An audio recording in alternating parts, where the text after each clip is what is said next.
of the UN Science Policy Business Forum on the Environment, the third global session. My name is Axel Threlfall. I'm editor-at-large for Reuters, based out of London. I'm thrilled to be back hosting this compelling three-day event. This afternoon or this evening or this morning, wherever you are, we're pleased to welcome a diverse and high-level panel of ministers, UN heads of agencies, private sector leaders, distinguished scientists, and civil society figures. So representatives from all stakeholder groups. The subject of our discussion is environmental multilateralism. We examine the power of collective global action that is based on science. We look at technology and the promise for high-tech integrated solutions for the planet, ones that are inclusive and fair and leave no one behind. We also look at where we are now versus where we need to be. If the last 2 days of discussions are anything to go by, then we are in for a treat. We've heard from many corners of the globe and from a great many stakeholders. We have heard their stories. We have heard about their hopes, their fears, their frustrations, but very, very importantly, their desires to collaborate and to get things done. I'm very pleased to introduce our distinguished panel, and I'm going to list everyone now, if I may, before we open up. Inge Andersen is Executive Director at UNEP. His Excellency Sveinung Rotevatn is Minister of Environment and Climate in Norway.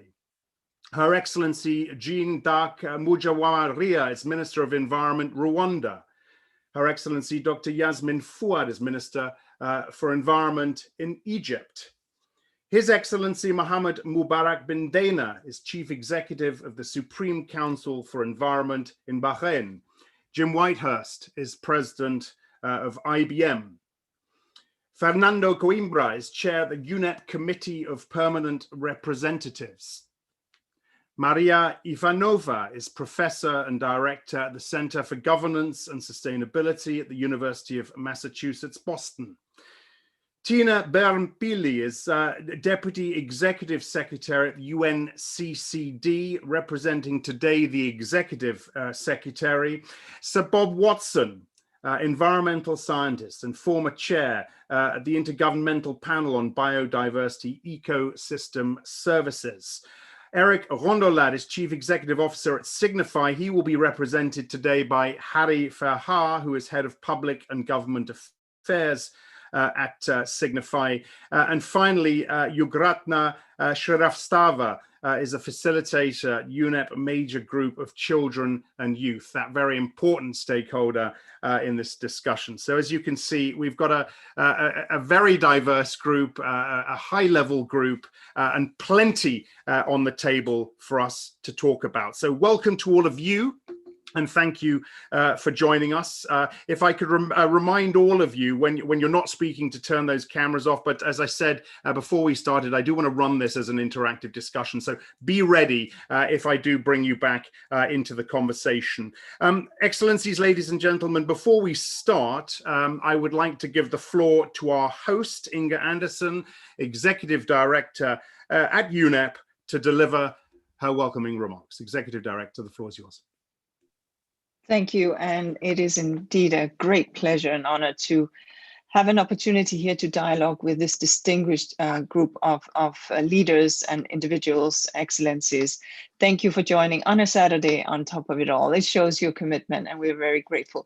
Look, the Science Policy Business Forum is very, very interesting because it is this multi-sectoral, multi-dimensional platform that brings together all these voices and enables us to hear and understand between and amongst one another. That is a great thing, because if we've learned anything from UNEP's science, is that it is not done by one actor alone, not by government, not by private sector, not by academia, not by NGO, not by communities, it's by all of society. And as we've seen in UNEP's recently released report, Making Peace with Nature, and we're very pleased to have Sir Bob Watson here amongst us, one of the primary authors.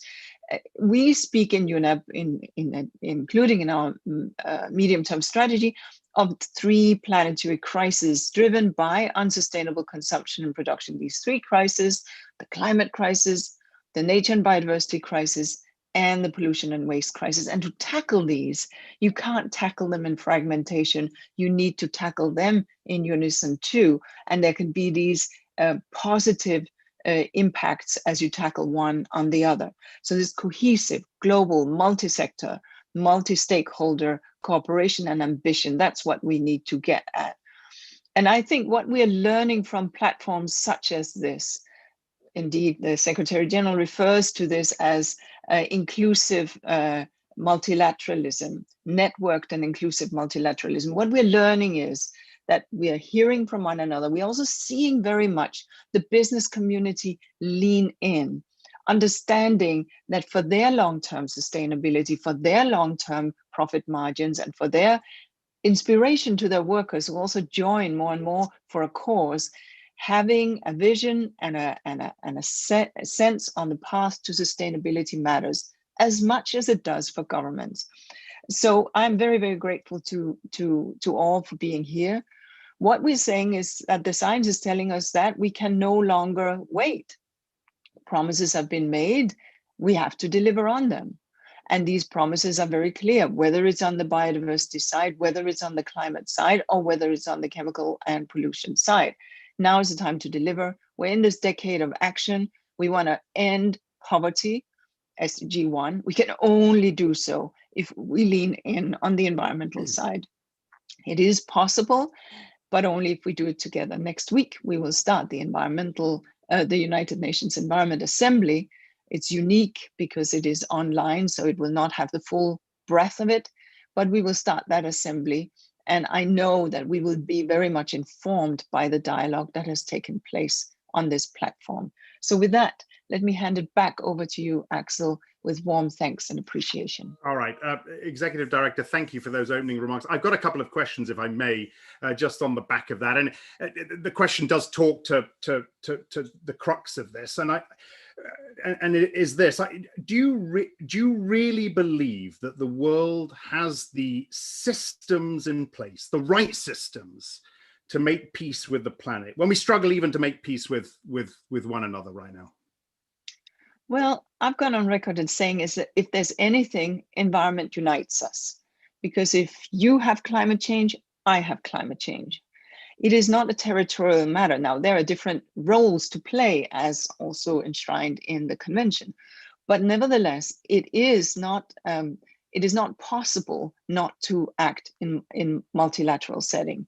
But we need to understand that we're heading towards 3 degrees at the end of the 21st century if we don't do any action, if we don't take action. And at this point, we are around 1.2 degrees already warming. So there's not a lot of wriggle room, which is why, of course, action has to be meaningful. It's not enough to promise of net zero. It's a good thing, but it's only good if you actually deliver year on year in year 2021, 2022. So yes, we can get there, but it will mean a concerted action. Do we have the systems in place? We certainly have the knowledge in place. We have a degree of willingness that we've never seen before. 126 countries have signed up for net zero.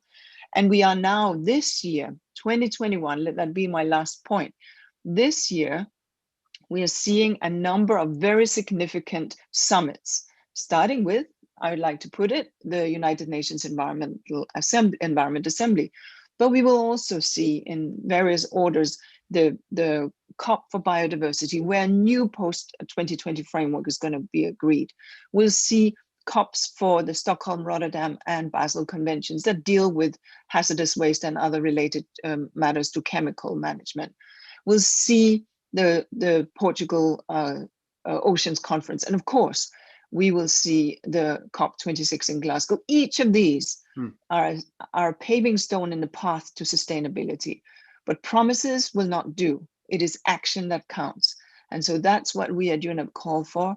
And that's what we now need to deliver. And we can do it. Thank you.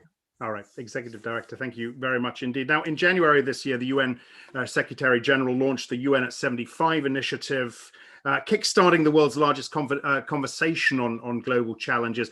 and the gap between the future we want and where we're actually headed if the current trends continue. 1 million respondents reaffirmed the essential role of the UN in responding to global challenges, calling for more international cooperation, not less. So cooperation, international cooperation, collaboration, these are really key words. I'd like to turn now to Minister Rotevatn of Norway, whose country, of course, holds the presidency of the United Nations Environment Assembly. Minister, many thanks for being with us.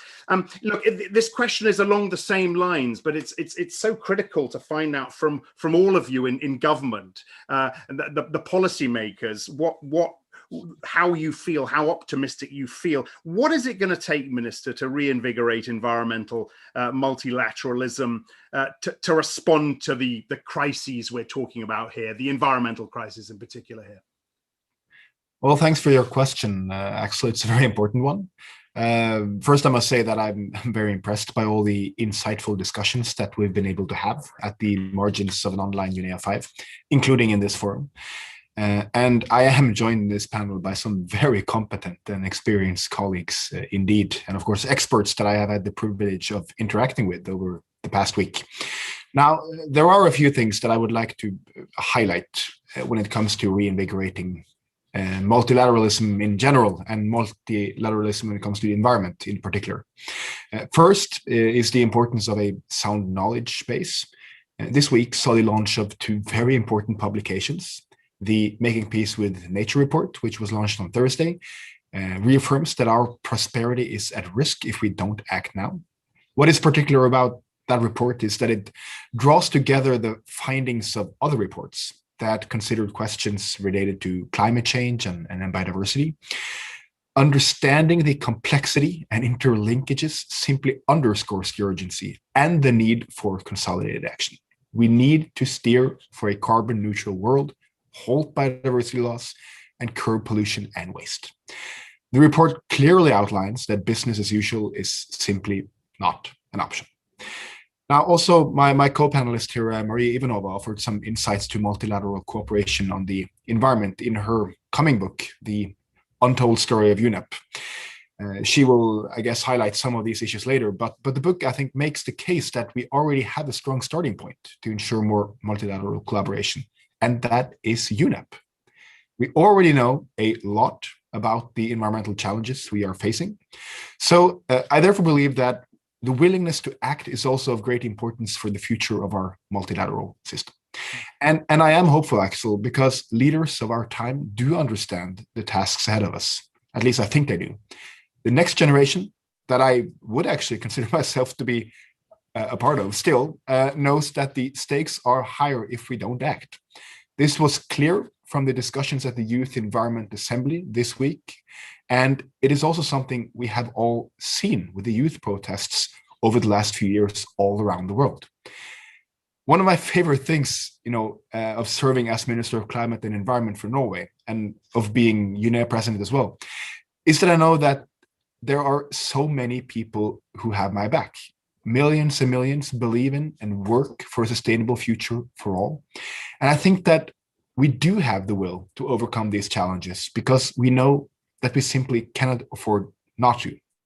And if you allow me to make one final point, I would like to highlight the importance of innovative partnerships. And this is where the importance of this forum comes in. We need both traditional, stable partnerships, as well as untraditional and new ones. We need to ask ourselves, who are we not able to reach and who are not part of the discussions? And if we are able to also reach out to them with knowledge, willingness, partnerships, I believe that the multilateral system can indeed successfully address the environmental crisis that we need to tackle. Minister, thank you very much indeed. A quick follow-up, and we'll hear from the private sector in just a moment. We'll hear from Maria as well, as you quite rightly said. Over the last 12 months or so, we hear more and more about the window of opportunity that this pandemic context affords us, especially in this space. Are countries, are your counterparts around the world making enough of that opportunity, would you say? Because this window isn't going to stay open forever, right? Well, I think some of them are. And I think there are certainly signs of optimism. And, you would think that in a situation where politicians all around the world and all capitals, really have one important task, which is to save lives, to protect healthcare workers, to make sure that we all survive this pandemic together, that they could very well just, forget about the long-term crisis, the crisis of nature, of the environment, of pollution. Maybe some of them have, but my clear view is that I think for the most part, world leaders have been able to keep several thoughts in their mind at the same time. They have been able to move forward on the environment. You've seen, for example, to make a couple of obvious examples, the United States, which is now re-entering the Paris Agreement, the European Union that has launched the European Green Deal, countries all around the world that have delivered enhanced NDCs and that are moving forward on the environment, on nature, on climate, on pollution. And of course, I always want governments to move faster, including my own government. But I think that there are a lot of signs of optimism. And if we do this right, we will be able to build back better. If we get business on board, if we get rid of harmful subsidies, if we invest in future solutions, it can be done. We need more people to move, but people are moving, and that's hopeful. Is the obvious question, is the job made easier with a new administration in the White House? I think we will have to deal with any administration that is there at any point, but I think it's obviously a very good thing that the United States has re-entered the Paris Agreement. I think that's great news. And we also see that they are quite active on several fronts, including hopefully now at UNEP-SPBF. So we want all the partners that are willing and able to invest and to help us move forward. And it seems to me that the United States is doing that at the moment, and that's great news. Indeed. Minister, many thanks. Look, Egypt's green transformation strategy embraces many of the principles and objectives of a green economy, but surely the COVID-19 pandemic has cast a shadow over progress made in this area and the country's efforts to achieve its SDG targets. Let's find out. Minister Yasmin Fouad of Egypt joins us now. Minister, very nice to have you with us. What type of global efforts do you feel are required now to empower countries in Africa to recover from the impacts of the pandemic in a manner that is inclusive and nature positive? Buzzwords we hear so often now. Thank you very much. It's really a pleasure to be among you today in this very informative session on multilateralism and science policy, innovation and action. I think that it's very important, not only for Africa, but also for the vulnerable countries to look at the partnerships that we were not able to achieve in the last 30 or 40 years. A kind of a partnership that links different stakeholders together.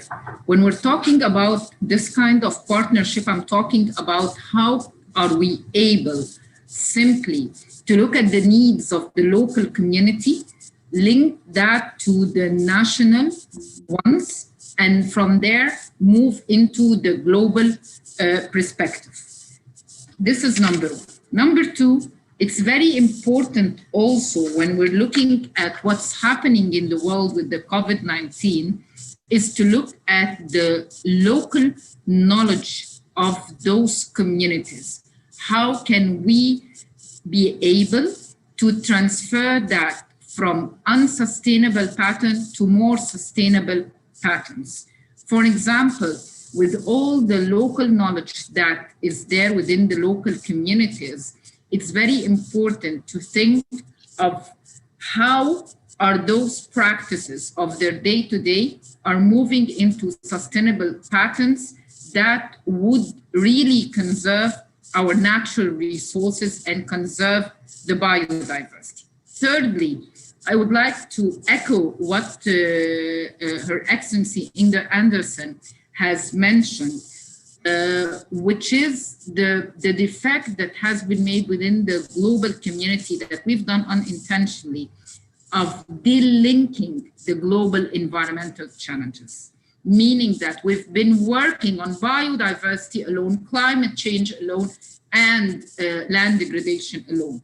To cut it very short, a coherent approach of linking back the Rio Conventions that we all had endorsed and adopted in getting the loss of the biodiversity, fighting the climate change, and restoring the degraded land, and linking those together was something that is left behind, that we need to bring at the very forefront.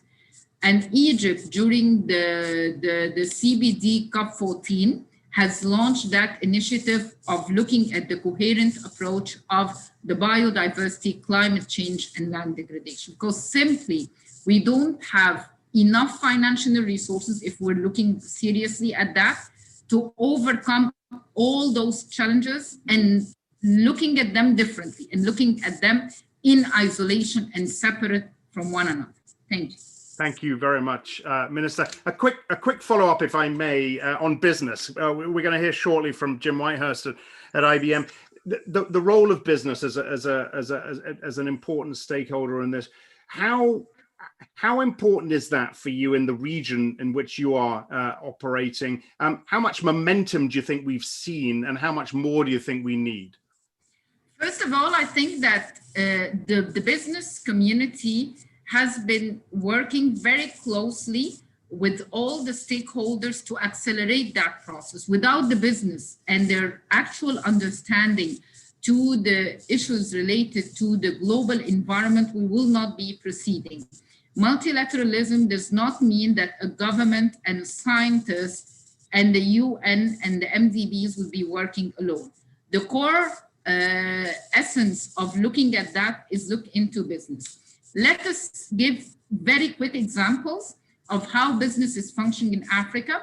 We would look at different business companies that has been working on mitigation, measured more renewable energy and energy efficiency projects. Even at the level of the mining, they have been working on more on conservation of biodiversity. Mm-hmm. Look at even the recycling of the plastic, linking back to the living in peace with nature that Inga has been mentioning in the beginning about waste and pollution, how they are getting more corporate social responsibility of the use of the single-use plastic bags and how they are doing the recycling. In a nutshell, I think that business has been more aware, business community, that without sustainability, they will not survive. They will not have their revenues. They will not be able to have more products. But what is really needed at this very critical time that we are working on is to restart once again and embed the ecosystem-based approach to be deeply rooted within the business community, and not to let them simply select either or. It's not climate change or biodiversity or land degradation. It's not a selection. Yep. It's a whole package where we will need the ecosystem-based approach to be the entry point for the environment multilateralism in the next 50 years. Yes. Thank you. Minister, thank you very much indeed.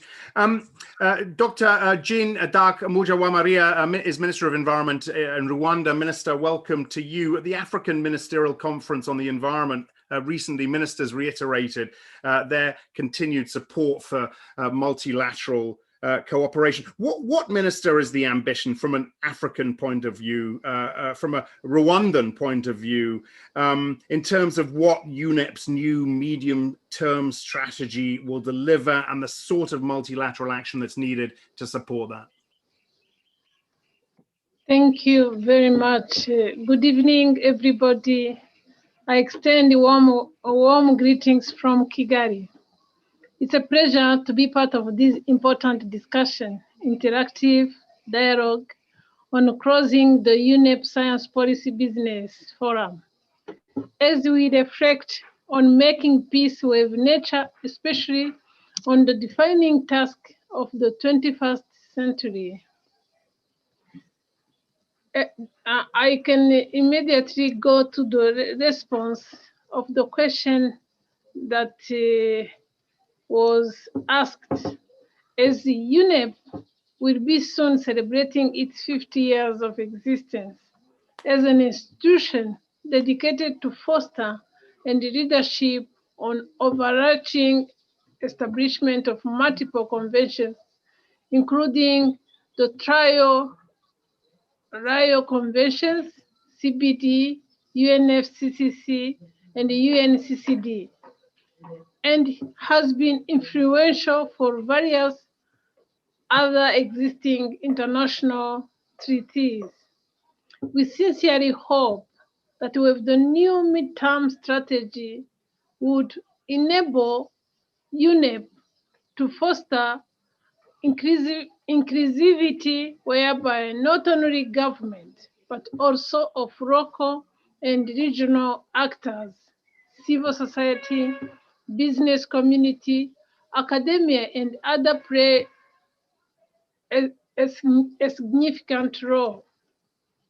The most serious challenges our respective countries face are almost similar and to some extent transnational in nature. Thus, the new UNEP strategy should endeavor to bring different actors and communities together to nurture and inspire each other, as well as to create sustainable solutions. The multilateral actions must become more effective.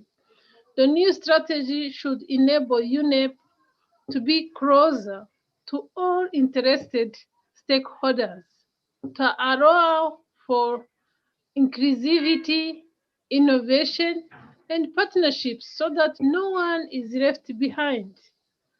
Lastly, in the conclusion, on Rwanda's point of view, we expect that UNEP should be supported to be at the forefront in fulfilling its role of a key connector toward mobilizing required resources to tackle various environment and climate change challenges and transition our countries toward building back better after COVID-19 pandemic.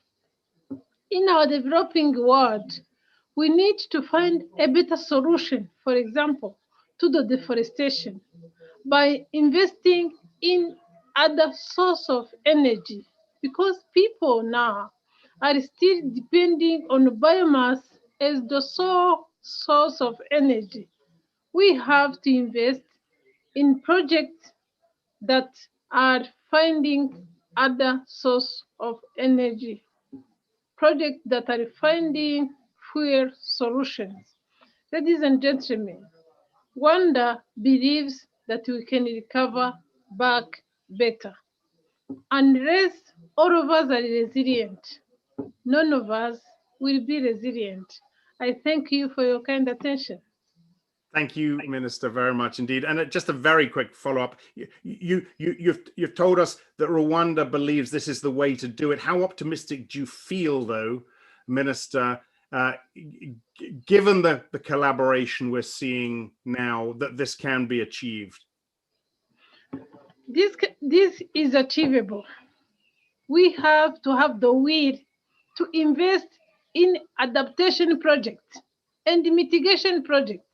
Because when we are talking about national determined contributions, I know you are aware that Rwanda was the first African country to submit its NDC, its revised NDC, because we believe that if we invest in adaptation projects, we will achieve it. Rwanda is now investing in different projects because we believe climate change is real in Rwanda, and we have been victims of effect of climate change. That's why the government is investing largely in different projects and doing subsidies, different subsidies for the people to have green jobs in different projects. And it is doable, and we together can do it. Thank you. Thank you, Minister. I'd like to turn now to His Excellency Mohammed Mubarak bin Daina, Chief Executive of Bahrain's Supreme Council for Environment. Your Excellency, a similar question to the question I posed to the Executive Director. I wonder whether you feel, from where you sit, that we have the systems in place to make peace with the systems that sustain our very lives. If we can reach that inclusive, effective multilateralism that we talk about. Thank you very much for having me. I do believe that things has been changed after this pandemic.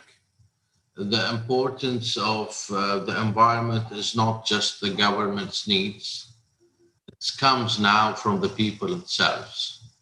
The people's now changed governments who believed in climate change.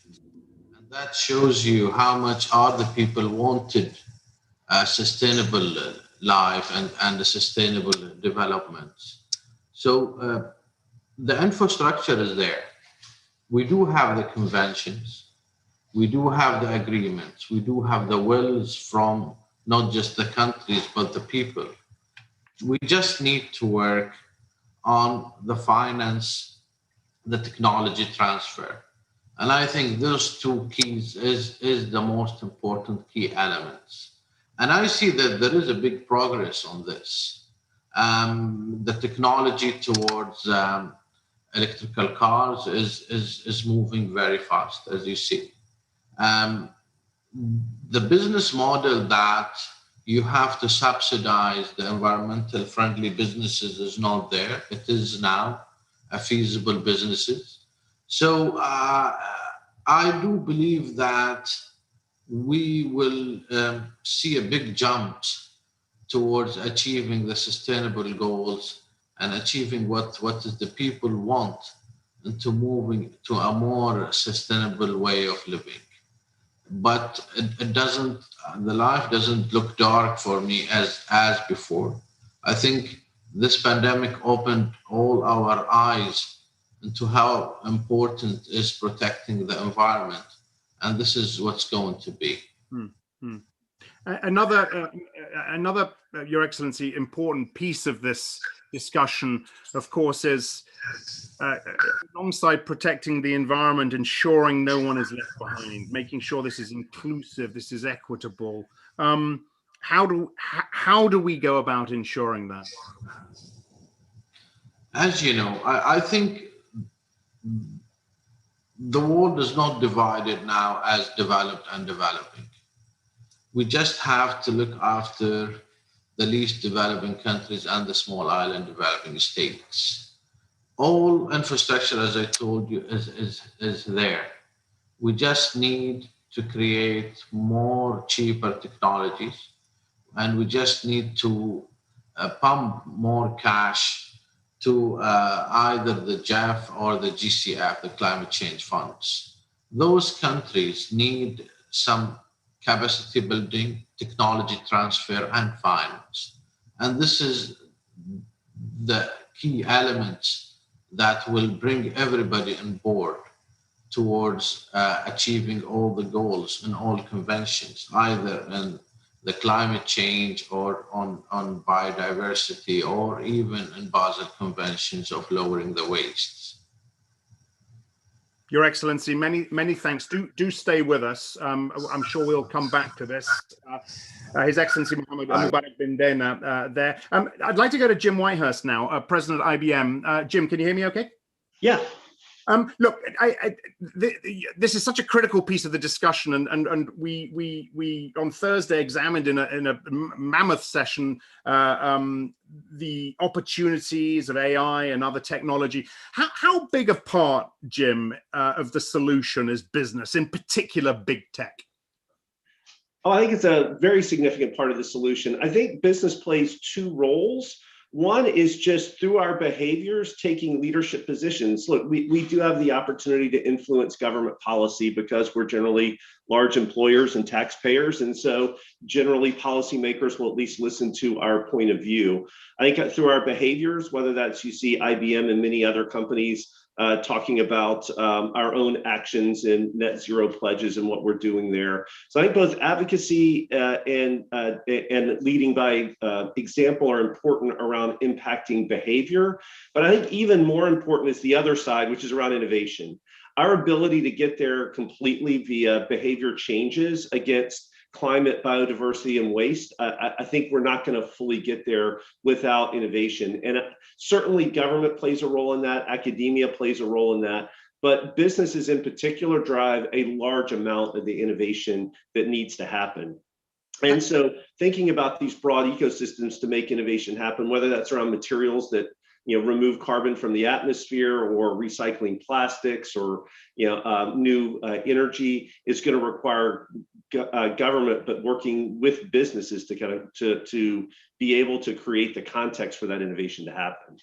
Are you working, as a representative of big tech? Are you working better with the policymakers than you've ever been? Oh, I think we have very, very good traction around the world. IBM has the benefit of being so global. We have research centers around the world. In fact, we have 2 on the African continent. We broadly around the world. We certainly are excited that the President Biden in the U.S. has rejoined the Paris Climate Accords. We've been big public supporters of that. We've been supporters of carbon taxes. So I think we have good positive traction around the world. We often work with governments around specific technology projects. I still think we have a long way to go. We recognize the amount of data. I think Executive Director Anderson put it well when she talked about the complexity when you put together climate change with biodiversity, with waste. That set of problems is massively complex and interrelated. So thinking about data and transparency, and how we even have the feedstock for innovation to work, and then how we actually work together across whole sets of institutions is going to be critical to success. IBM's a leader in open source, Linux, and areas like that have hundreds of thousands of people working together in an open way. But it requires creating a context for transparency and open sharing to make that happen. And government plays a key role in ensuring that's true. And then large enterprises are actors within that.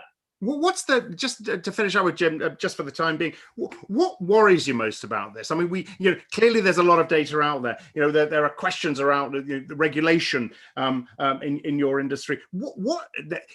Collaboration is key with all stakeholders. This not leaving anyone behind, and the digital divide is clearly a massive piece. What worries you most? Where are the weak links right now, do you think?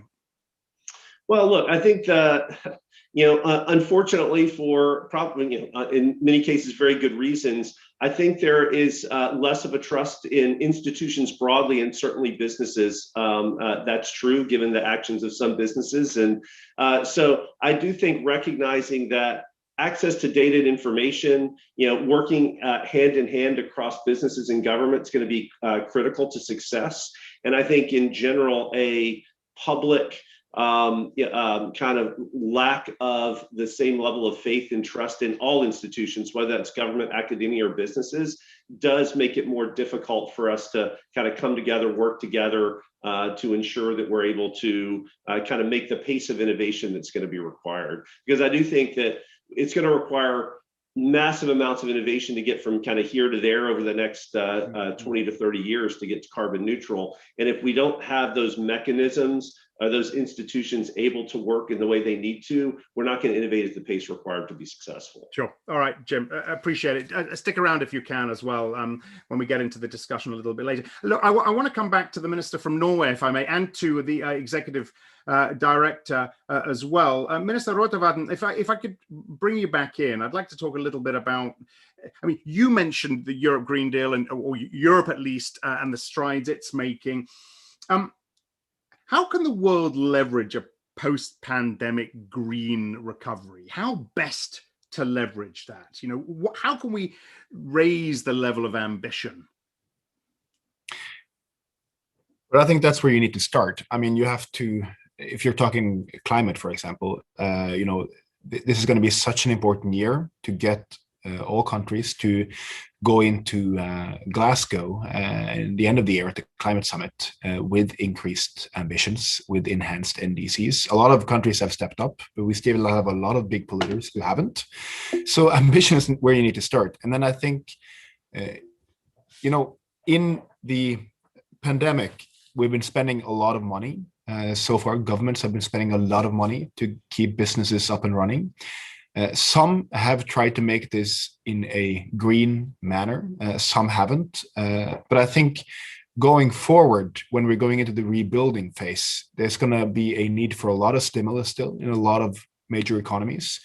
And when you stimulate the economy, you have a choice. I mean, you can try to make it green.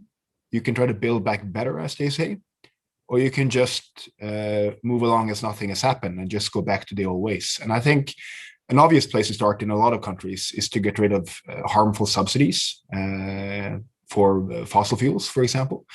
And then when you're investing, make sure to invest in renewables and not in harmful technologies. So it's an obvious example, but I think we really have an opportunity now because governments are going to spend a lot of money. You're going to have to stimulate the economy. You have a choice, make it green. Yeah. All right. Thank you, Minister. Inger Andersen, same sort of question to you. You came from the World Bank, so you're well placed to talk to the finance and the economics. As we've just heard from the Minister in Norway, that the money is there now for a green recovery. There is money there, but that money won't be on offer indefinitely. How to make clever use of this right now? I think, as we heard, and we've heard others say, look, first and foremost, we have to put to health. Let's be clear about that. And then we have to put to those that need money in their pockets, social support. That's where government's first call of attention needs to be. But then, if and when governments then begin to put money into job creation, if and then governments begin to put money into supporting economic and underpinning companies from going bankrupt, and they are, especially in the wealthy countries, where $13 trillion have been pumped from taxpayers' money into the economy, well, there is a choice. And since we have to understand that that money is not lying around in treasuries, that money is borrowed. That money is borrowed not from the likes of me, but borrowed from our children. They will be paying off that debt. It is as big and bigger that, wartime debt.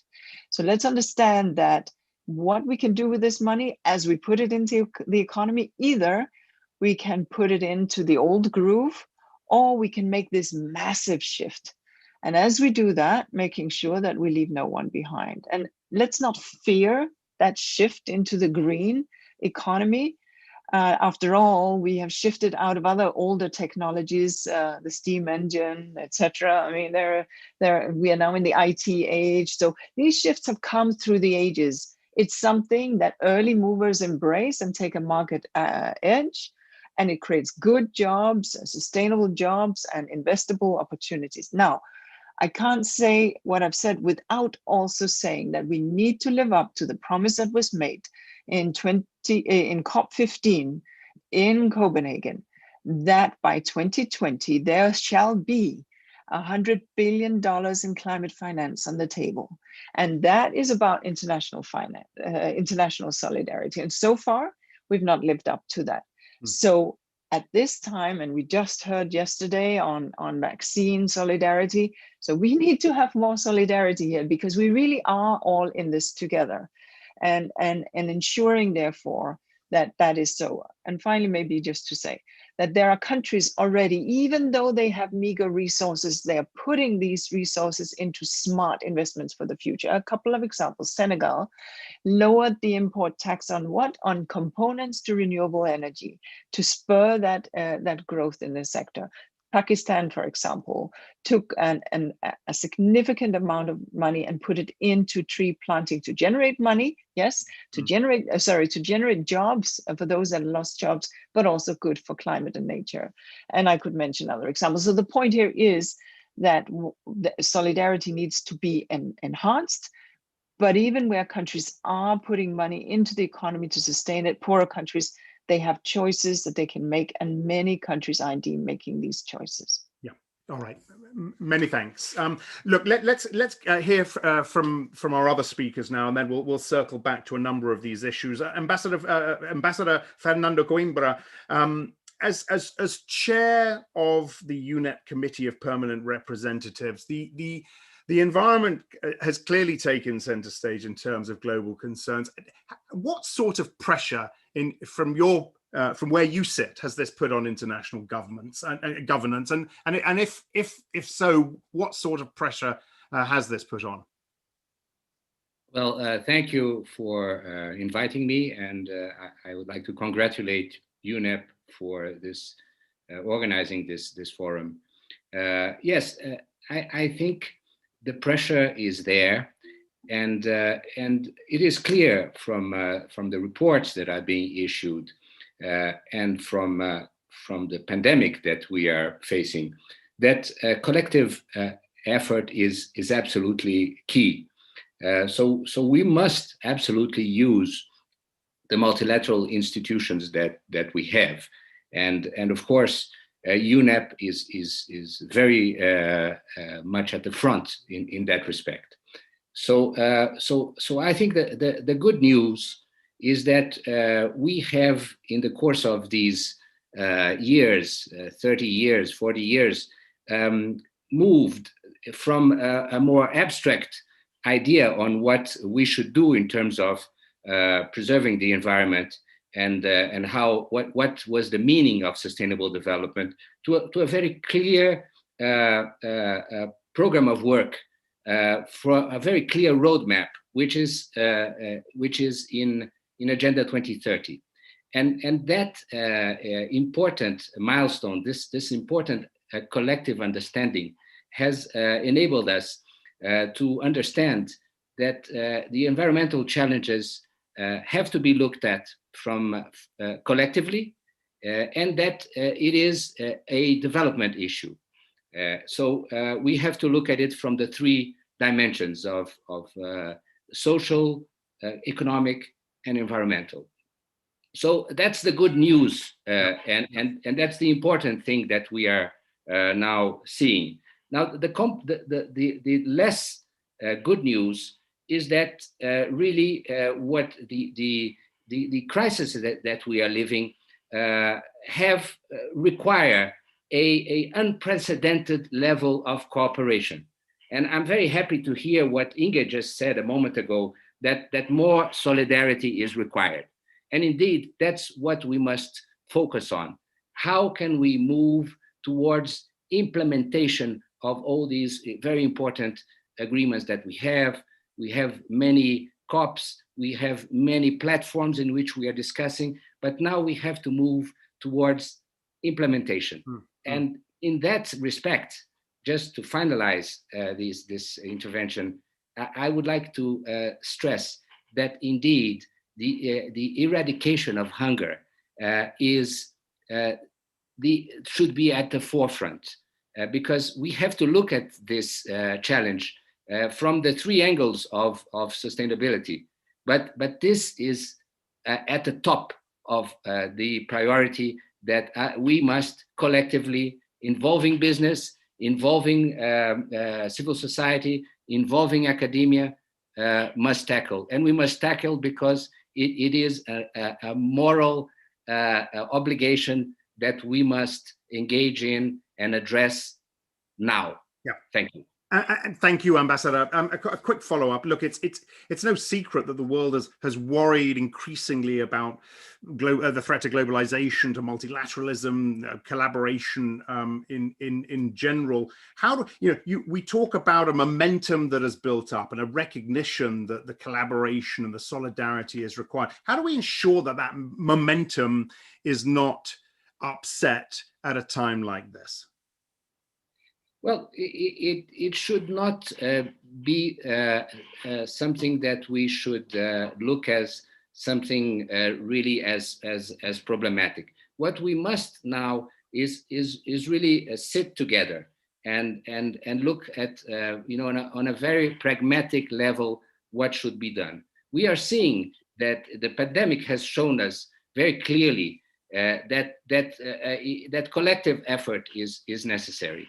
The crisis that we are facing in the environmental field also point that out. So I think we must, of course, think out of the box, try to figure out innovative ways, and I appreciate what we've just heard from the CEO of IBM in that respect. But I think we must also look very closely at how can we help developing countries leapfrog? How can we take advantage of this crisis that we are under and support developing countries to make that qualitative jump towards more sustainable patterns of consumption and production, towards and that also involves in another area, and I look at the private sector and at science in that respect, we also have to look at what makes sense to conserve, to use sustainably. So we should look at it very pragmatically. Thank you. Thank you very much indeed. Jim, when you hear, Jim at IBM, when you hear, and Maria, I'll come to you in just a second, and to the others, I promise you, but when you hear the sort of feedback like that from these multilateral organizations, do you find it heartening? Do you feel you need to work differently? Do you think you need to work harder at collaboration? What does it make you think? Well, look, no, I think that's it's heartening that there's interest. But look, I think collaboration. We used to say collaboration is a marathon; it's not a sprint. And so, I think it's heartening that there is kind of this rising kind of understanding of the need to work together. But I think we have a lot of work to do to understand and figure out how we groove that at scale to ultimately be able to address, arguably the hardest set of scientific problems the world has ever faced. And so, it's something where, the technology of collaboration and how we're going to figure out the norms to be able to do that at scale are very, very difficult. It's almost kind of a new sense of how we do scientific discovery, broadly as a world, not only to be able to tap skills around the world, but ensure that the outcomes happen in a kind of inclusive, kind of equitable way. And that kind of engine on which the innovation needs to happen is something that I think we're making progress with, but we still have a long way to go to be able to do kind of at scale and effectively. And it's something we'll continue to get better at as the technologies themselves that are going to help us with these problems develop as well. I mean, Jim, you very, very quickly, you run an enormous business, lots of different revenue streams. How much of a priority is this bit in the scheme of things for you? Well, the complexity of the problems, I think, also kind of flip around to saying, well, how does it affect us? So just a couple examples, not trying to be an advertisement for IBM, but we do a lot of work in material science. And so we've developed a new way to take PET, which is one of the most difficult plastics, and convert that into a recyclable. And we're just created a JV to take that to market. So hopefully that will be a real kind of profitable component of our business long term. We've been working with Daimler around batteries. We actually have come up with a way to a better battery that uses less heavy metals. And so again, that's kind of a byproduct of our core research. I think broadly around all of this, access to massive amounts of data is going to be required. So we're directly involved in some degree of material science, but the major data platforms are going to be kind of critical to our business success going forward. And so whether it's our investments in quantum and AI, those are going to be ingredients. So we want to participate in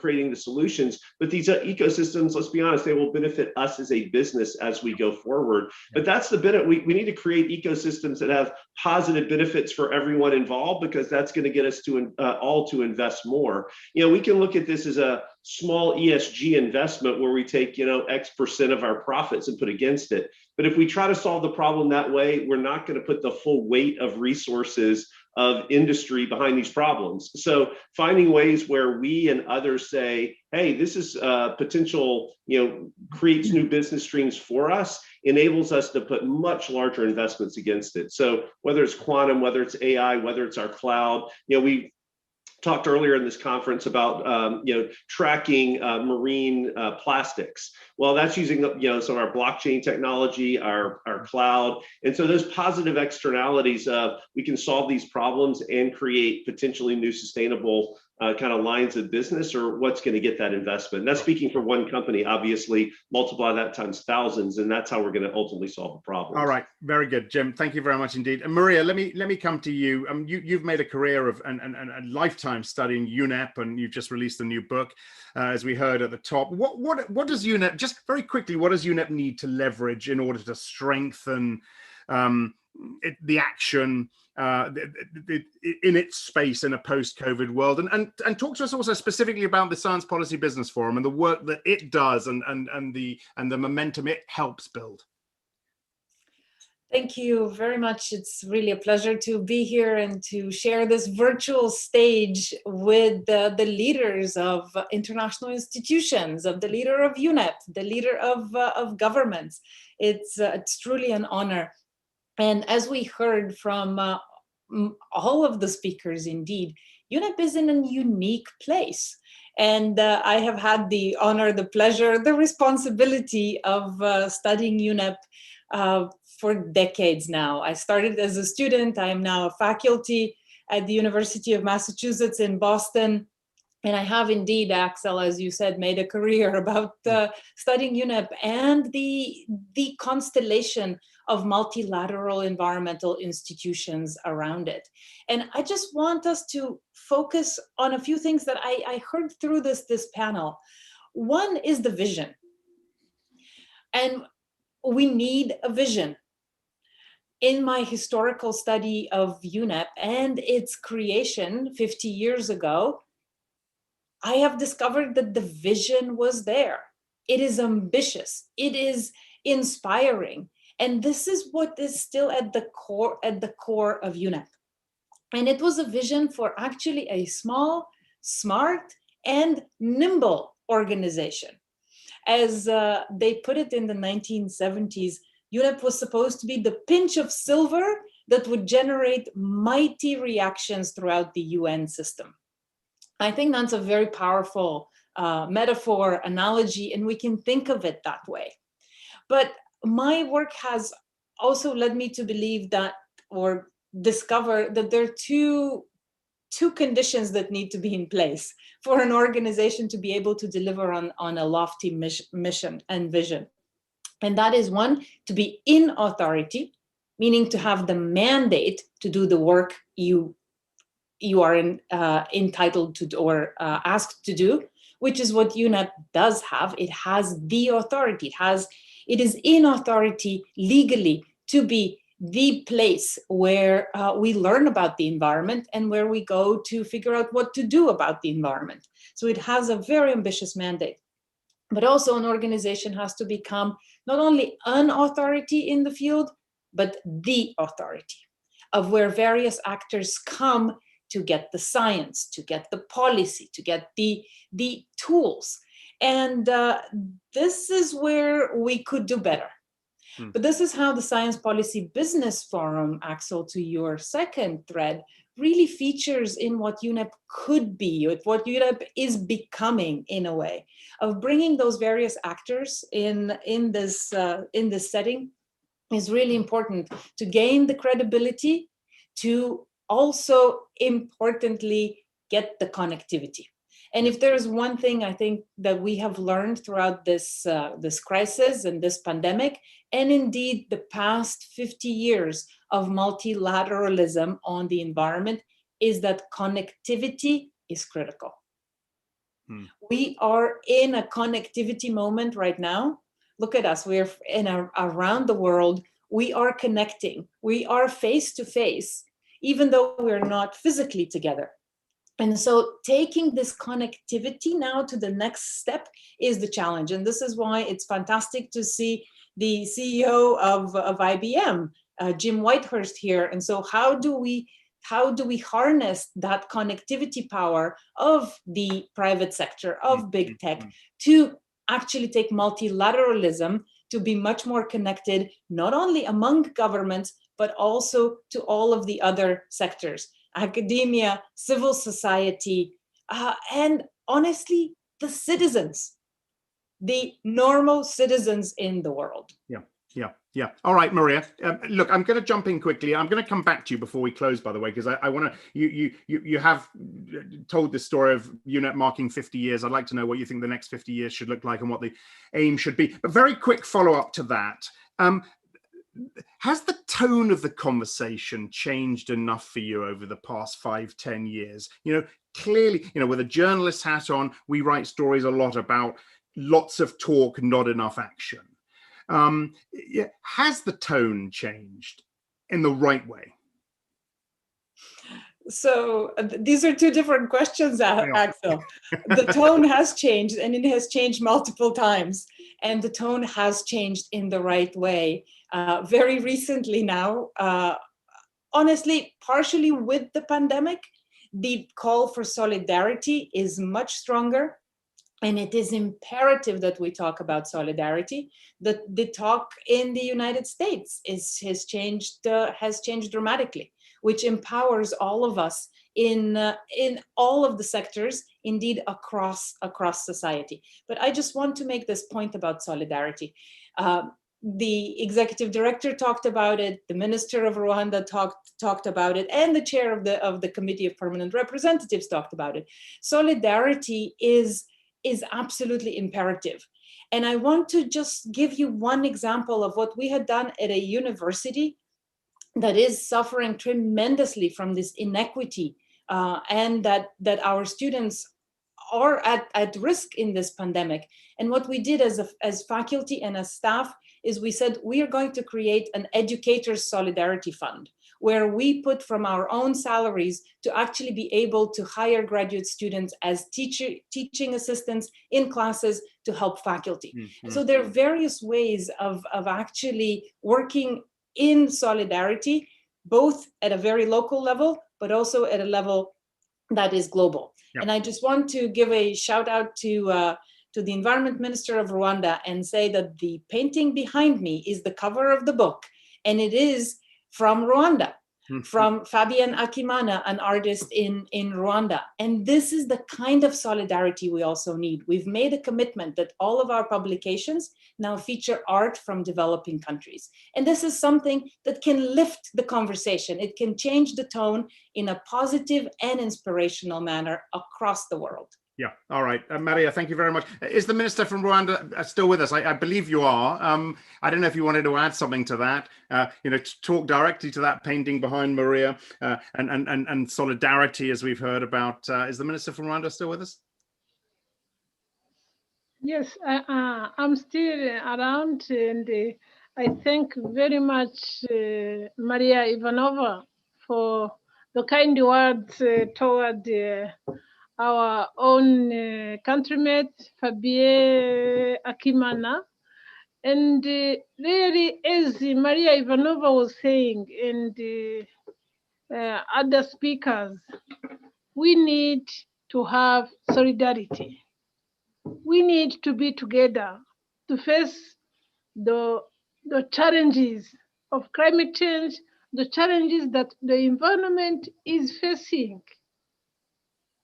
Due to climate change, we have to be together, and we have to really invest, as Dr. Mohammed was saying, to invest in this developed country through JEF, through GCF, so that those countries who will be able to access those funds will submit sustainable projects for creation of green jobs for their people, because we have to be accountable to our people. We have to be accountable to the next generation, because the money we are getting from those GF, GCF is a loan to our next generation. We owe them better countries. We owe them green and clean countries and green jobs and the green projects. We owe our next generation a better world than what we found. Yep. Yep. Yeah. Thank you. Minister, thank you very much. Inge Anderson, a quick comment from you on the back of what Maria had to say on UNEP. And I'll throw this question at you. How do we get back the solidarity that we saw 5 years ago in Paris, for example? How hopeful are you we can get that back? Well, I think that, as they say, solidarity begins at home, right? So when we begin to understand that, you know, the sort of wealthiest 1% of the world are emitting more than double of the poorest 50%. Let that sink in for a moment. And then we need to think, well, who are the wealthiest 1%? They're not the mega rich that are jet setting on private planes. They are people who earn more than $110,000 a year. So we have this massive, massive divide. And we need to understand that that divide is not going to, unless we begin to bridge that through solidarity at home and abroad, if we continue to leave people behind in any setting, that is a recipe for not a good future, not a peaceful future, not the kind of future that we want.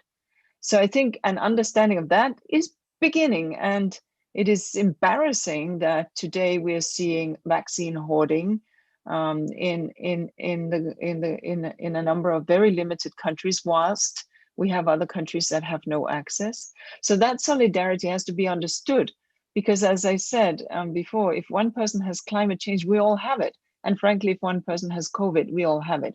So I think that there is a beginning of understanding, but it has to be then translated into action. As for UNEP and our role, I love Maria's book. I love the challenge that she's throwing down for us. And I think that precisely, you know, this nimble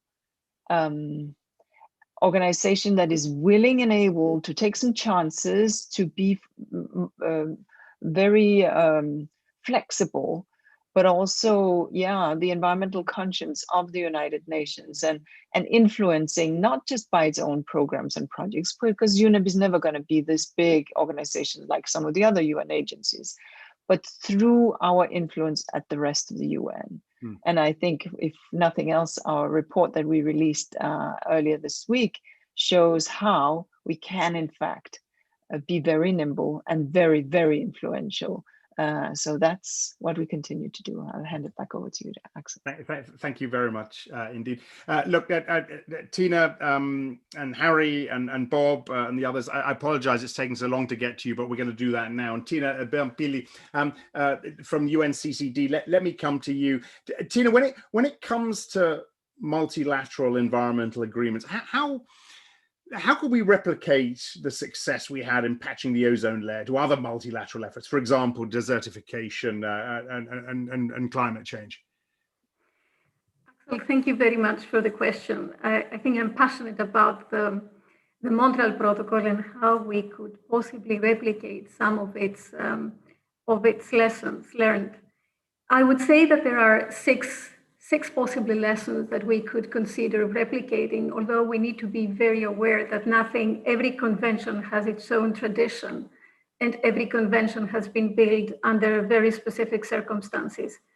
But I would say that the recipe for success is, first of all, the united action and universal membership, as it's the case with many environmental conventions, the right science for sure, not only to allow policymakers to adopt decisions based on science, but also to include an element of accountability, whether what we have said that we are going to do, whether we have done it. I think so the science, with the double role of opening the horizons, but also making us accountable whether we have succeeded in what we have agreed, it's important. The third, and I think Ambassador Coimbra mentioned it as well, and Dr. Bindaina, agreement on finance and technology for developing countries to follow the transition.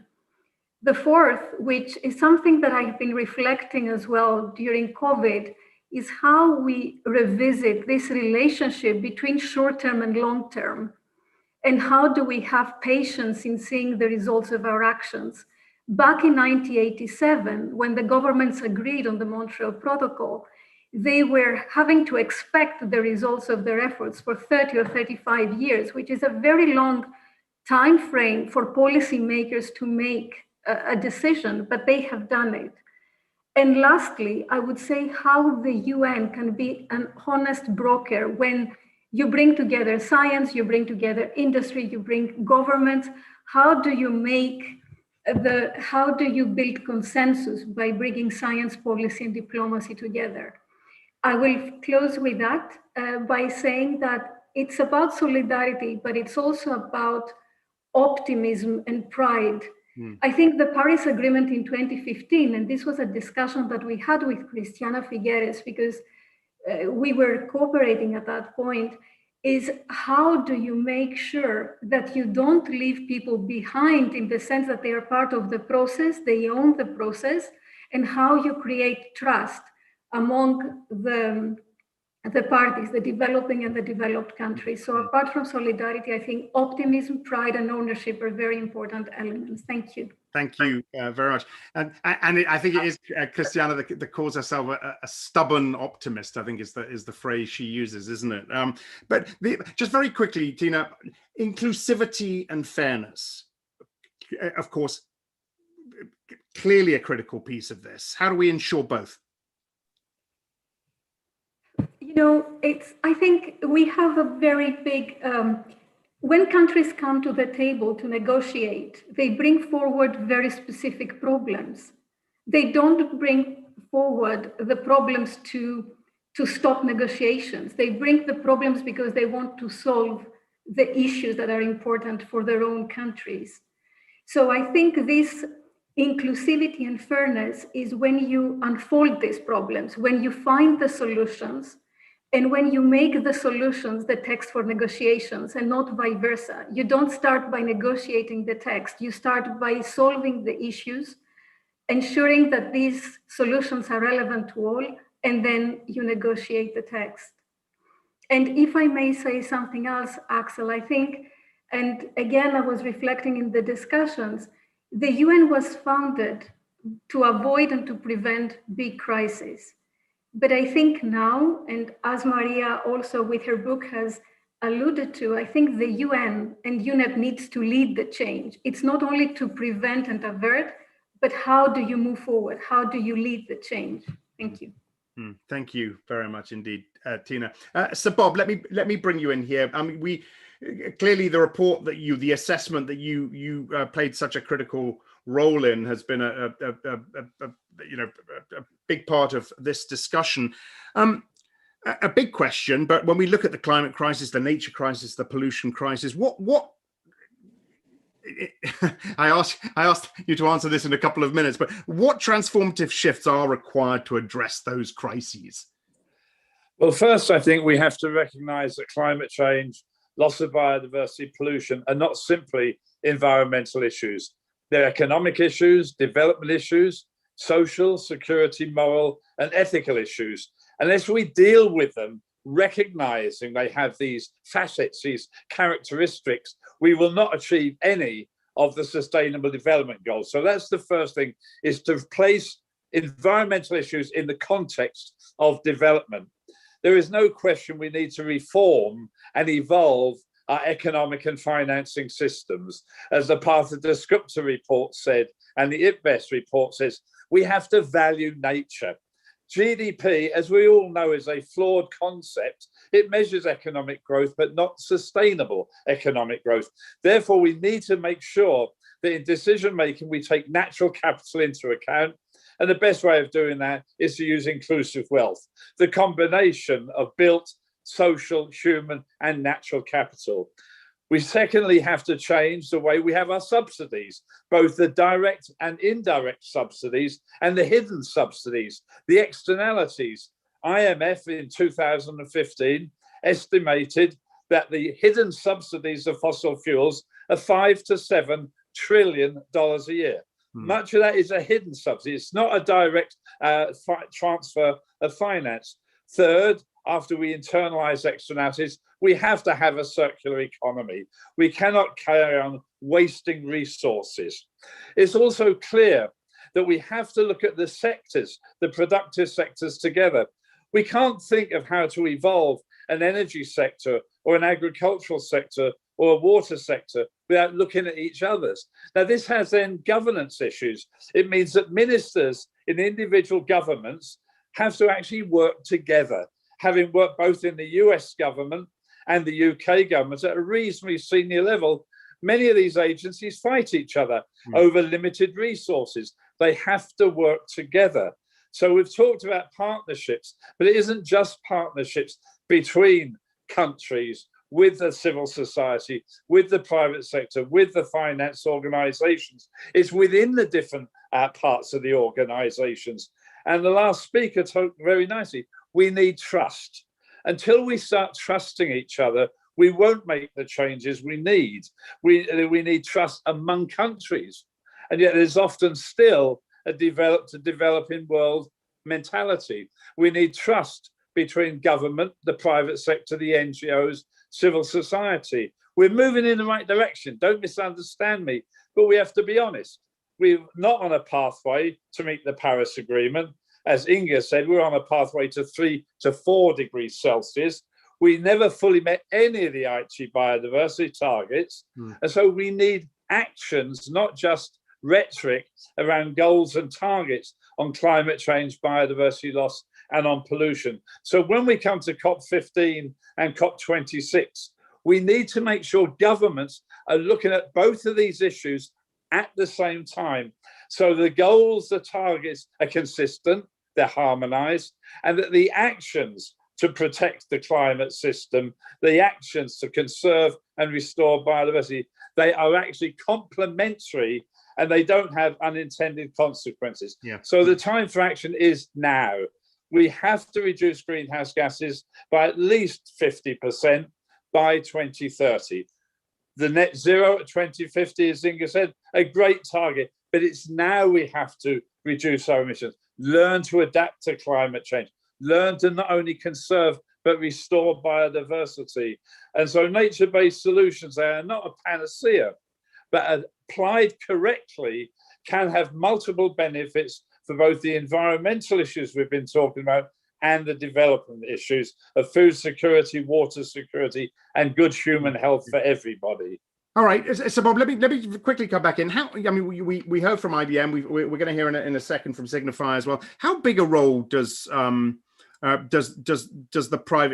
private sector have here? Are you encouraged by their growing role? And does that role actually matter if policymakers, when they get together, can't collaborate and make decisions? Oh, the role of the business sector is huge. Yeah, I mean, government has to lead with the right policies to help stimulate the private sector become more sustainable. I've got more and more optimistic over the last few years because of what the private sector is saying. Not all of the private sector, but some of them. At the World Economic Forum 16, 17 months ago, they actually argued that the 5 biggest risks to the business sector were all related to the environment. They actually generated a couple of superb documents about why nature was so important to the business sector. And they've already for many years talked about why climate change was so important.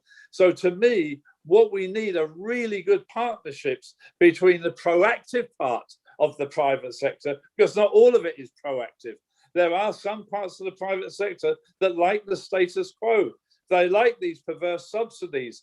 They like to exploit fossil fuels. They like unsustainable agriculture for short-term profit.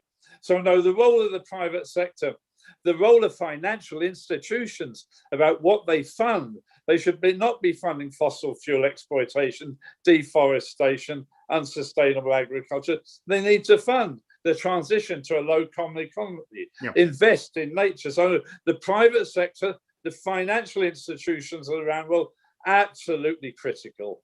All right, so Bob, look, thanks so much. Do stick around as well. I want to throw that actually back to Minister Bindena, and I wanted to correct myself. The title is Minister and Special Envoy for Climate Affairs in Bahrain. So Minister Bindena, my apologies for that. I'd like to hear your opinion on what Sir Bob has just said about partnerships between proactive acts of the private sector and government. What are we seeing in your country? What are we seeing in your region? I believe the time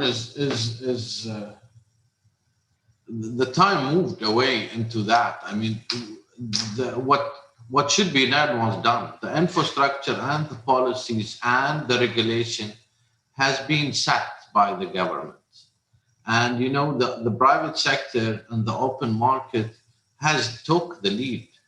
Now, Elon Musk is one of the richest people in the world because he's selling electrical cars. So this is one of the most successful companies in the world.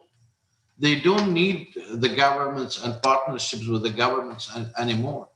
Even the financial sectors is moving into lower emissions financing. The World Bank doesn't finance any fossil fuel. So it has been moving forward. I believe the key to all this is the people itself. People is not silent anymore. The people knows about the environment and the challenges and the future. Especially now during the pandemic, everybody felt the threat. So the people are pushing the governments and private sectors. So for us, we have a lot of examples on how did we partnerships with the private sector in the whole region. Now, the biggest oil companies is moving into circular economy, not just lowering the emissions. One of the biggest oil companies now, the future to 2030 or 2050 is to move.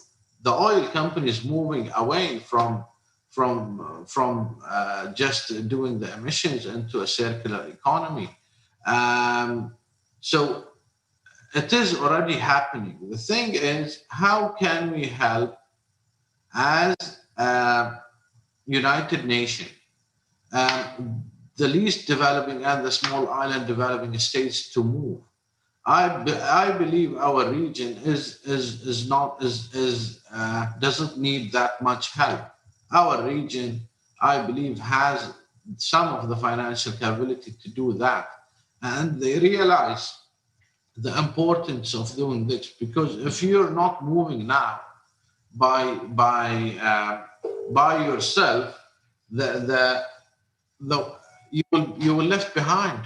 I mean, the biggest emitted countries in the world now are the biggest producers of solar panels. So our region believes that we should go with the world into moving into a lower emissions technologies, but we need also a help on capacity building and technology transfer. As you know, that this region is mainly technology recipient. So the technologies has to be transferred into this region, plus the financing as well. Thank you. Thank you, Minister, for your intervention. Can I throw it now to Harry Ferhar, Head of Public and Government Affairs at Signify. Harry, I mean, you and I speak a lot about this and have done over the years. Is the private sector on track in its decarbonisation efforts, would you say? I would say part of the private sector, certainly. I think I'd like to come back to what Tina and Bob mentioned. They mentioned the word optimist. So I'm actually a concerned optimist. I'm an optimist because the technologies are there and they keep on improving on energy efficiency, on renewables, on also those technologies becoming digital. But I'm a concerned optimist because the pace of change is only half of what is needed. So we need to double the speed of our actions. And that is where, as a company, we put a lot of emphasis on action-oriented, also combined with a clear goal. And so, well, I think one of the best examples, and actually that you referred to, Axel, is our climate change program. So whereas we started the program 15 years ago, when the European Commission was thinking about how to translate the Kyoto Treaty into regulation, yeah, of course, we saw that tackling climate change is also a big innovation agenda for all these technologies. So as much as it is about our collective survival, it's also about our survival as a company. So then, yeah, looking at the program, what came to be the Paris Agreement was in 2015 still uncertain. So at COP21 in Paris, we launched our commitment to become carbon neutral in 2020. And last September, we became carbon neutral. And I would say it has also contributed to a massive change in our business, but also to a lot of employee engagement, to innovation. And we have actually now in our next 5-year program also set the ambition to double the speed of action on, let's say, on the Paris Agreement, so throughout the whole value chain. And I think those are things when you walk the talk, when you share also, we also mentioned also at the World Economic Forum, we are available to share our learning because it's a lot of work. And those are the things that we need to jointly do, to team up. I've once said, I think all of us have, the 20-80 rule. Well, I actually believe in the 10-20-70 rule. We should spend 10% of our time on inspiration, as you're sharing with each other why we need to do this at a greater good to future. I think we all share on the same wavelength in this panel. 20% on ambition. So how much needs to be done by when and by who, but then 70% of the time we should spend on perspiration. So rolling up our sleeves and getting the job done, because it is a lot of work. It's not magic, it's not Einsteinian, it's also just a lot of work. And I think that is where we should further team up and double the pace of our action. What do you think, Harry? I mean, as someone representing the private sector, when you heard Jim from IBM talk about what IBM is doing and their interactions, and I'll bring Jim back in just a second, their interactions with government and with all the different stakeholders. What else needs to be done as this concern from the view of a concerned optimist? I would say also now that we're in this, let's say, economic crisis induced by the corona pandemic, so this is definitely a crisis we cannot afford to waste. So we are deeply involved in the European Green Deal, also in the whole advocacy, and that led actually to the Green Deal, to the 2050 carbon neutral targets, to the increased 55% reduction target for 2030. And also there's a lot of finance there going into 5 focal areas that are crucial. So we should definitely combine climate action with the whole toolbox and the finance and the financing mechanism that are created in the Green Deal. So that at the core of the Green Deal is that it is green and digital as the logic of recovery, but that logic is universal. So we're also looking at what is happening now that the Biden administration is in, but also Latin America, India, China, Russia. They're all looking at the same logic. So I would say that let's also use that crisis as also the best lifeline to actually improve and set course to that future that we need. Yeah. Okay. Harry, thank you very much indeed. Again, do stick around. I want to throw it back to Jim at IBM. Jim, you're still there. I hope you're still there. Yep. Yeah, I like the comment from Sir Bob. This idea of partnerships between the proactive parts of the private sector and government. Those are the bits that work, and they're going to make significant change. The risk of getting too political, and I know you need to be careful. How easy is it to work with government with the policy side from your perspective? Well, look, I think broadly on the policy side, it actually, especially on issues like this that are relatively positive, it's pretty easy, right? There's a lot of interest in hearing what companies are doing, certainly what IBM's doing. So I think we actually do have a pretty good kind of ways in which we can engage with government. Again, back to the point, though, I think, Bob, how aggressive are companies doing this? Look, as private sector, by definition, we're private. So not to get overly political, but I mean, private businesses respond to incentives. And so whether those are transparency around our impact on climate, I think having that governments control the financial accounting standards that we use as public companies, I think governments can hold us accountable to better reporting around that. I mean, IBM does it and others do it on a voluntary basis, but having a way that investors can decide where to put, investment dollars based on a arbitrary set of standards around environmental impact, we would certainly respond to that. Talked about before, things around carbon taxes as a way to get businesses focused on a set of incentives to generate reductions. I think greater transparency across our whole supply chains about usage. Those are real things that we can work with government on, which create incentives broadly across business to help us all for society do the right things. I mean, pricing carbon, again, lower access to capital, because I think a lot of people who are investing would be willing to take a slightly lower rate of return if they thought they were investing in projects or companies that are having less impact on our environment. Those are things that we can productively work on with government that don't just individually, like IBM and what we're doing, but broadly create the incentives and the context for businesses to drive in the direction that, from a public policy perspective, we all know we need to go. Yeah, and I guess the more your consumer, the consumer of your product, and the more your shareholders hold you to account, the more you're going to have, you're forced to go this way, and it's going to become easier for you, right? Right.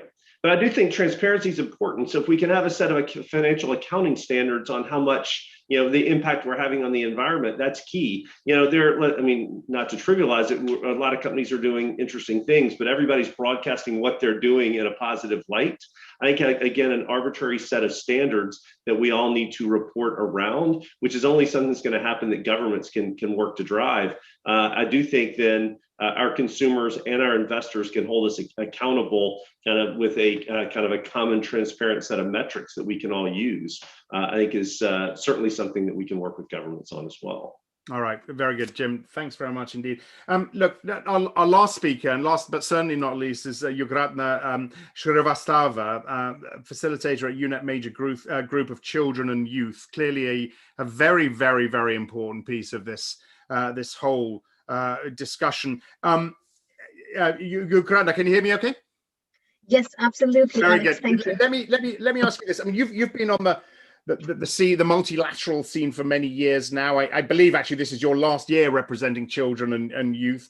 How do you see the role of civil society, including the young people?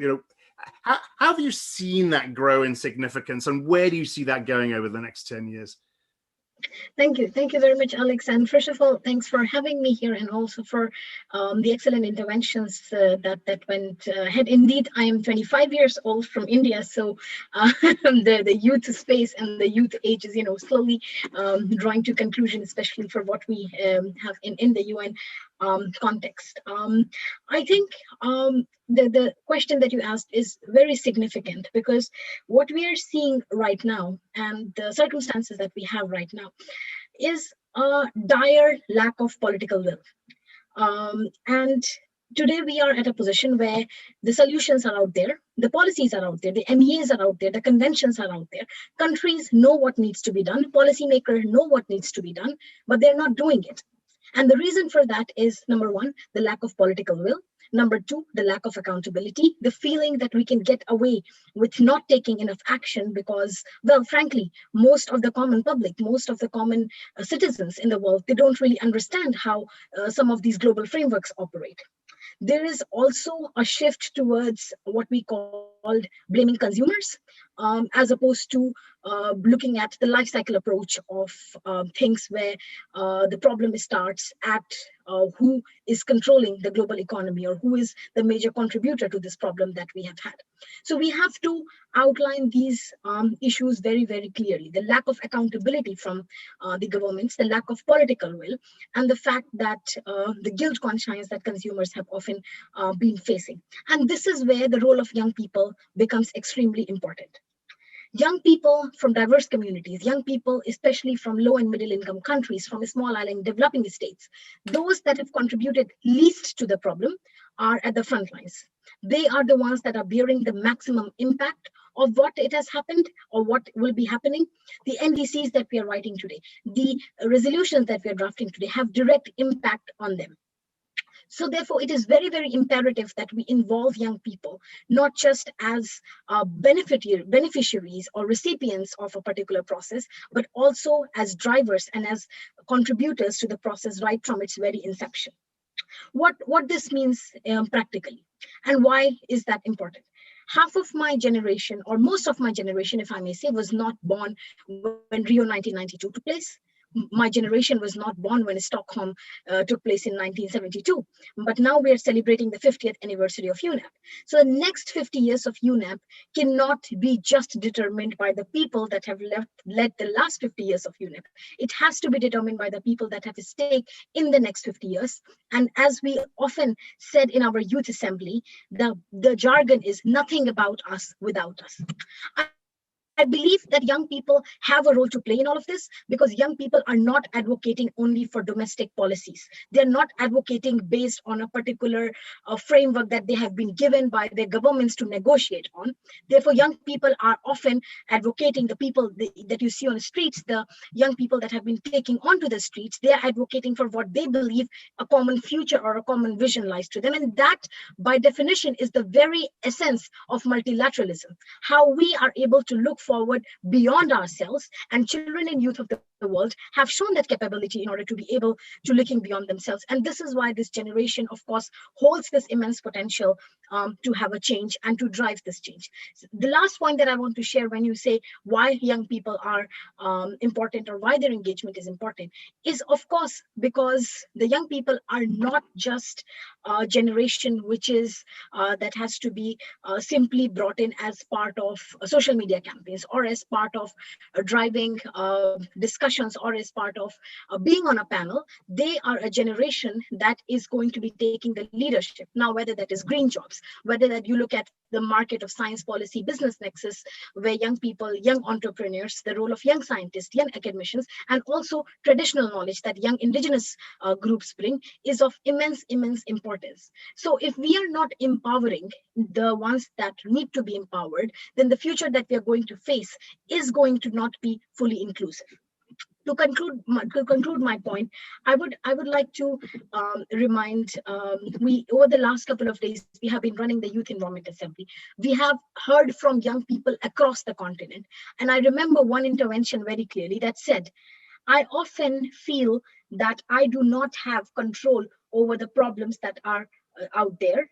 I feel that climate change has been caused by people that I do not have direct control on. My parents, my family cannot do anything to prevent these companies and governments that have led us into this situation. And I think this is this restlessness, it is this power that is going to manifest in the youth movement in the coming days. In the course of UNEA, we are calling upon young people to be meaningfully represented across the UNEP processes. And that means not just from a communication angle, that means from an angle of involving them right from where they need to be involved. We are also calling for a declaration, a resolution endorsed by interested member states in the lead up to UNEA 5.2 on youth engagement that really puts young people at center of where UNEP needs to be for the next 25 to 50 years. Thank you, Axel. Thank you very much indeed. And look, you've raised so many important issues here, and I believe we've still got the minister from Rwanda and from Bahrain with us. I'd like to get a comment, very brief comment from each of them on youth engagement and the importance of youth engagement, how their governments are engaging young people going forward. Minister Bindena, if I could start with you.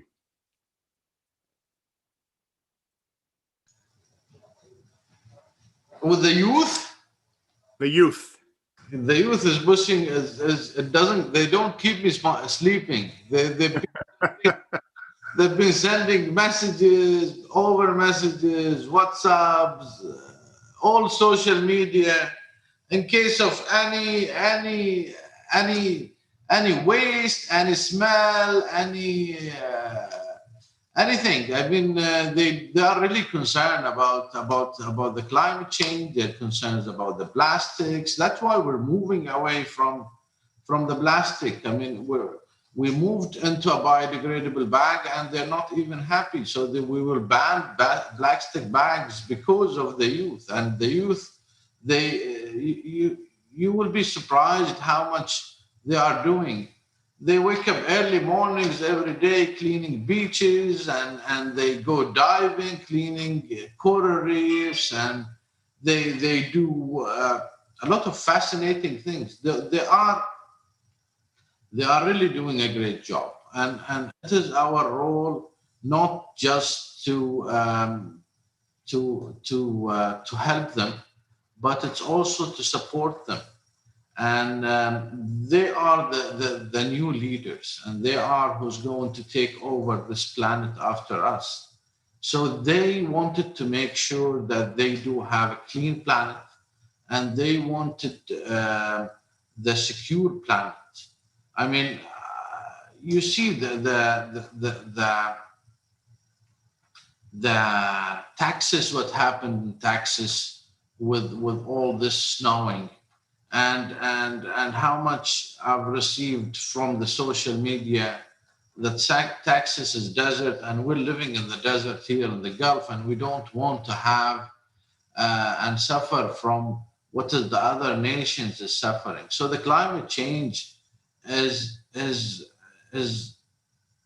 moved by the youth, and all this changes, and that's why I am optimistic. I'm not optimistic because of just the infrastructure. I believed that the United Nations has done through the conventions, the government, what they have done through the policies, and by the private sector is only moving towards more environmental friendly businesses.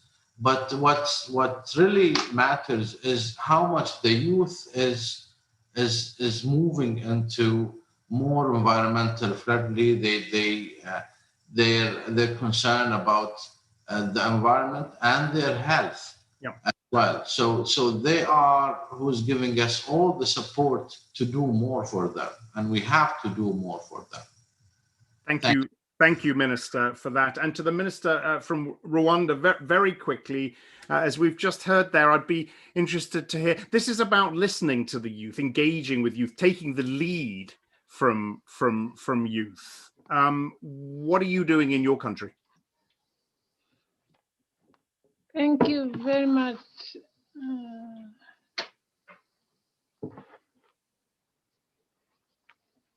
Thank you very much. We cannot do anything without youth, because as the young who just spoke, nothing can be done without youth. In Rwanda, we are engaging youth very much because the Ministry of Environment has signed a memorandum of agreement with the Minister of Youth. That's why we have different youth associations for environment. For example, we have Green Fighters, who are the youth who are really fighting for the environment. We have Youth Eco Brigade, who are helping the Ministry of Environment in different irrigation projects, soil erosion fighting, water catchment projects. And after they do those projects, they group themselves into cooperatives for creation of green jobs. So we can't do anything without the young generation. As the young lady said, nothing about us without us, because this generation, we owe them a better country, as I said previously. We involve youth very much because they are the one who will take up after we retire. So they should not take up after we retire. They should take up now, because they are the leaders of today for environment. I thank you very much. Thank you, Minister, very much to you.